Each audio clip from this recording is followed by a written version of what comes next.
We're going to have a look at building modular synthesizers in Tonelab. There aren't that many synthesis modules, but as you can imagine, there's plenty more that you could build for yourself. And as it stands at the moment, we're only talking about monosynths. Polyphonic synthesis is something that's going to be a bit more complicated to implement, but it's on the to-do list. Anyway, let's have a look at what we have at the moment. I've got my MIDI keyboard coming in through this arpeggiator here. So MIDI input set there, simple pattern, and playing eighth notes, and that's being sent out as MIDI 1. I've got up here as an oscillator source this sort of VOSIM patch. Is not strictly speaking VOSIM at all, but it's something sort of vaguely similar, which is why that's what I've called it. And you can see there are kind of two oscillators here. I've got one here at the moment, receiving that MIDI 1 for the MIDI note information. And if I just bring that fader up, you'll notice that it's playing constantly. That's of course because it's got nothing to stop it. I've got the this sort of formant parameter being modulated by this ADSR at the moment, but there's no actual kind of amplifier stage. So if I load that into 2, load this amp pan, and instead of bringing up fader 1, we'll feed module 1 into module 2 and set that to be modulated by modulator 1, which is being sent by this ADSR here, which in turn is being triggered from the arpeggiator here, MIDI 1. Oh, at the moment actually it's being triggered simply on quarter notes. Let's just change that. Well, we'll leave that there for the time being. Okay, just leave it on. So that's just being triggered by the clock, so I don't have to press any keys or anything. If we now bring this up,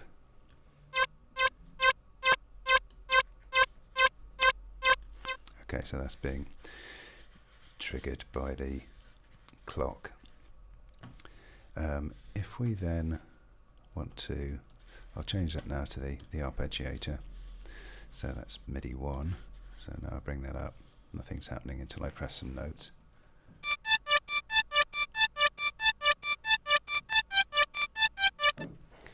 Okay. And we'll probably want to add some kind of filter to that. So let's feed that out into module 3. So coming out of 2 into 3. And let's set the low pass level to 1, set the frequency to something sort of vaguely realistic. We can modulate it again using this ADSR for the time being, then we can choose something else in a minute. So we change that to modulator 1, let's change the slope to 24 dB, so then make it a bit more obvious, and bring the resonance up a little bit. We can modulate the resonance as well if we like, but let's now we can bring module 3 up and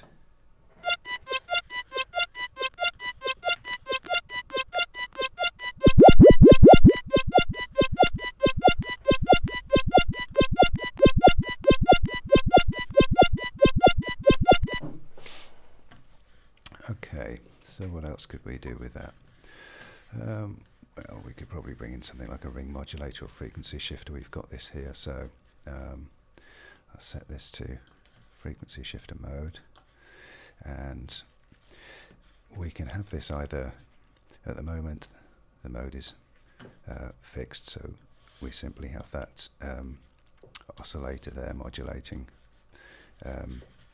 whatever's being fed into it. So if I feed, again we'll feed from 2 into 8, so coming down 2 and into 8, and again bring that up.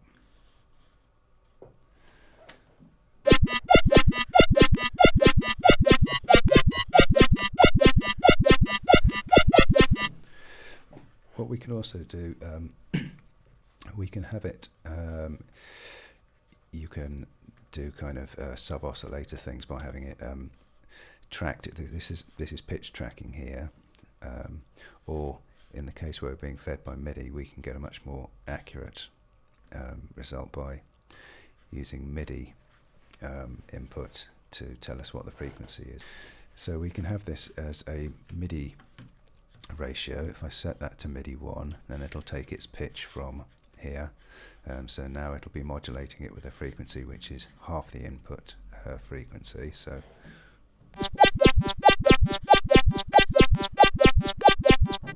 if I detune that, you'll hear that it's quite different.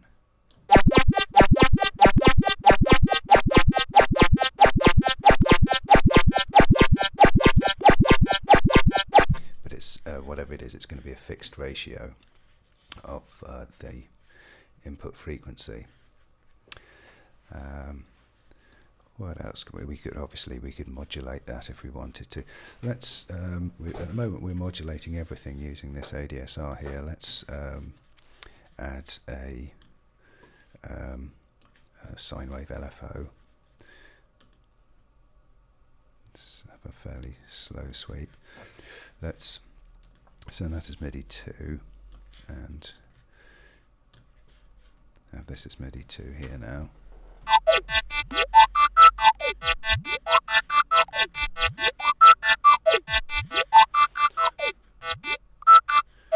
We could obviously modulate the ring mod frequency as well.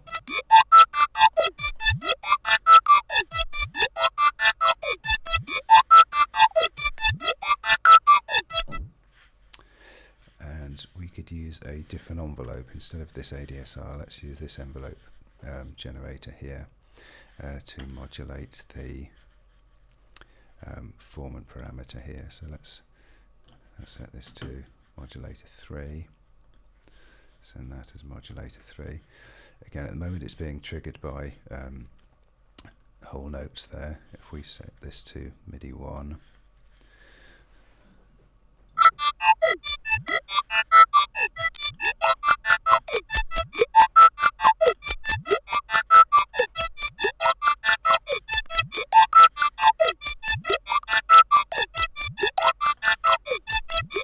and we can set the length of this envelope.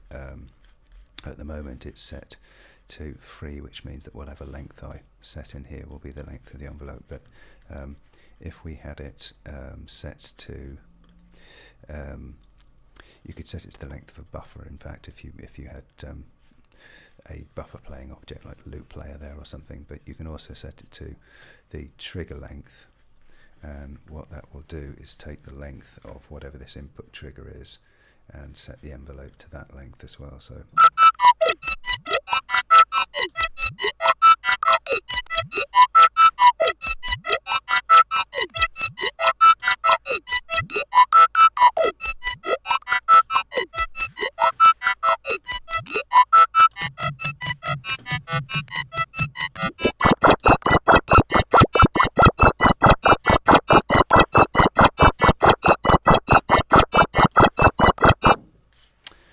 and so on.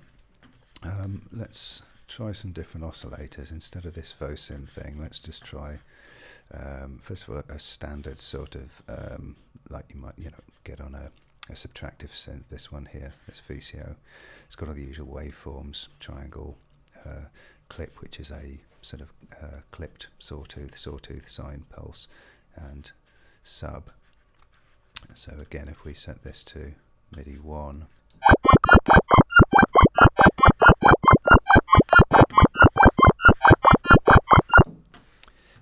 and what we can also do with this, we can sync this oscillator or modulate its frequency with another oscillator.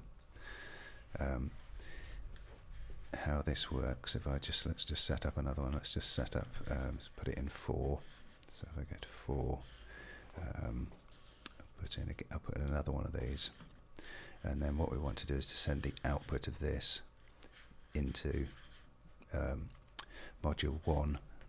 So that's 4 into 1, and then if I set the MIDI again to MIDI 1, switch these two sub, just because it make the effect more noticeable. So if I play this first of all, just play it with the arpeggiator by itself.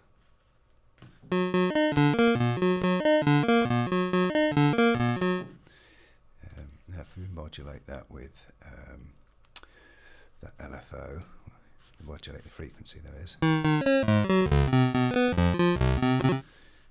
And now let's just hit the sync button.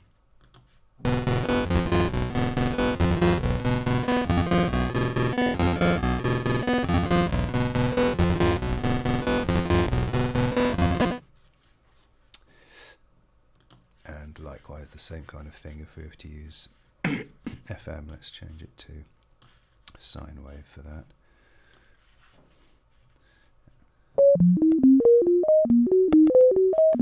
Hit FM.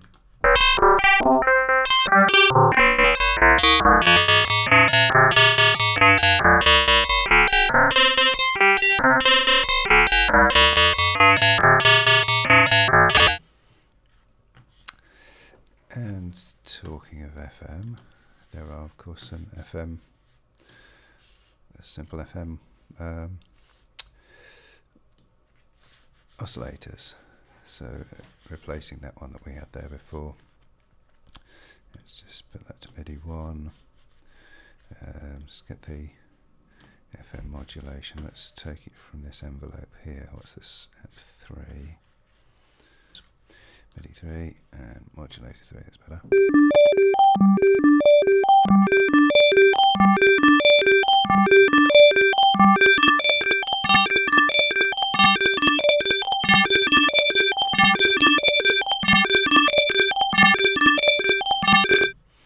And again, we can use an external. We can modulate this with something externally. So again, let's use this 4 here, which is still being fed into there. So if we click on external modulation,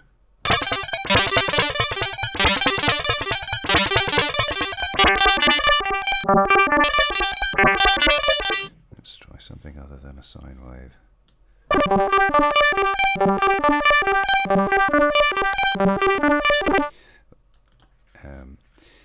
We can also have this as a fixed modulator oscillator.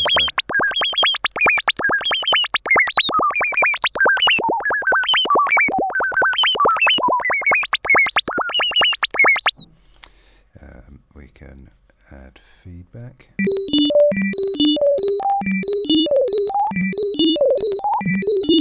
That's internal feedback, of course. We can detune the oscillator, and there is also some phase distortion going on here. Zero phase distortion actually is at the value of 1.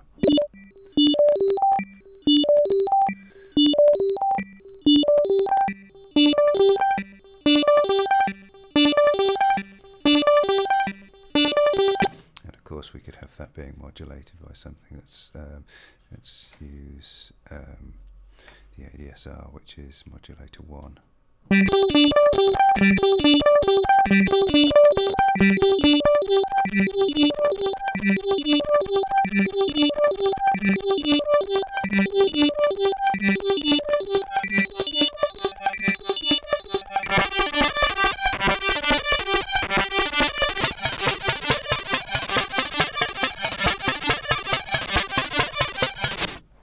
And so on. So you can see there are a few sort of options for building basic sort of modular synthesis.